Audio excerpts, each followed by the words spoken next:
Hello दोस्तों, यह कहानी है नीलम की। नीलम एक गवर्नमेंट टीचर है। कुछ समय पहले ही उनके पति का निधन हो गया था। उसी बीच उनका एक छोटा बेटा अमृत था, जिसके लिए वह दूसरी शादी नहीं करती है और उसे अच्छा भविष्य देने की कोशिश करती है। वह अपने बेटे को साथ लेकर घर अकेला सूना रहता है और वह स्कूल में पढ़ाने के लिए चली जाती है। कुछ दिनों के बाद अमृत बड़ा हो जाता है और कहता है, माँ, मैं आगे की पढ़ाई करने के लिए विदेश जाना चाहता हूँ। उनकी माँ का मन तो नहीं करता, लेकिन बेटे की इच्छा और कामयाबी के लिए उन्हें विदेश भेज देती है। अमृत विदेश में चला जाता है और अपनी माँ के पास फ़ोन करता है। माँ कहती है, बेटा तुम ठीक तो हो ना, ठीक ठाक पहुँच गए हो ना। तब अमृत कहता है, हाँ माँ, मैं बिल्कुल ठीक हूँ। और इसी तरह कुछ दिन फ़ोन पर बात करते करते सालों निकल जाती हैं, लेकिन बेटा पलट कर भी नहीं देखता। हर हर आए दिन कभी किसी चीज़ का बहाना तो कभी किसी चीज़ का बहाना, वह वापस आने का नाम तक नहीं लेता। एक दिन उसकी माँ फ़ोन पर कहती है कि बेटा, तुम्हें गए हुए 4 साल हो गए हैं। तुम 2 साल पहले 10 दिन की छुट्टी आया था। अभी घर कब आओगे? मैं यहाँ बूढ़ी अकेली रहती हूँ, मेरा यहाँ मन नहीं लगता। मैं भी अपने बच्चों के साथ रहना चाहती हूँ, तुम जल्दी आ जाओ।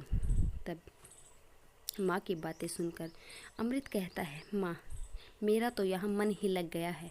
मेरा वापस आने का बिल्कुल भी मन नहीं करता और मैं यहाँ सेटल होना चाहता हूँ। और रिया को तो तुम जानती ही हो, मैं उससे शादी करके यही रहना चाहता हूँ।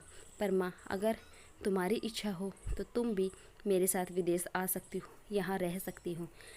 लेकिन मेरा वहाँ आने का बिल्कुल मन नहीं करता। शादी करके अमृत कुछ दिनों के लिए अपने घर आता है, गांव में अपनी बूढ़ी माँ के पास।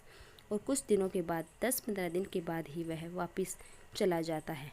वह बुढ़िया रोकती है, लेकिन कोई उसकी नहीं सुनता। तभी उनकी पड़ोसन वहाँ आती है और कहती है, अरे दीदी, आप यहाँ अकेले रहते हो, किसी से बातचीत नहीं करते। हम सभी औरतें पार्क में घूमने के लिए जाते हैं। अगर तुम्हारी इच्छा हो तो तुम भी हमारे साथ चला करो। एक बार तो नीलम मना करती है, लेकिन फिर अकेला चारदीवारी में घुटने से अच्छा तो वह बाहर घूमना ठीक समझती है और चली जाती है। कुछ दिन तो अपनी सहेली के साथ पार्क में जाती है, बातें करती है, अपने अतीत के बारे में, भविष्य के बारे में बताती है। लेकिन कुछ समय पश्चात ही उसकी सहेली का ट्रांसफ़र हो जाता है और वह वहाँ से चली जाती है।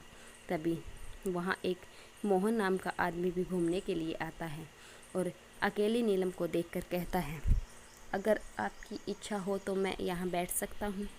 वो कहती है, हाँ जी बिल्कुल बैठिए। मैं देखता हूँ आप किसी से नहीं बोलती हैं, बस चुपचाप बैठी रहती हैं अकेली। क्या बात है, सब ठीक तो है ना? तब नीलम कहती है, हाँ हाँ सब ठीक है।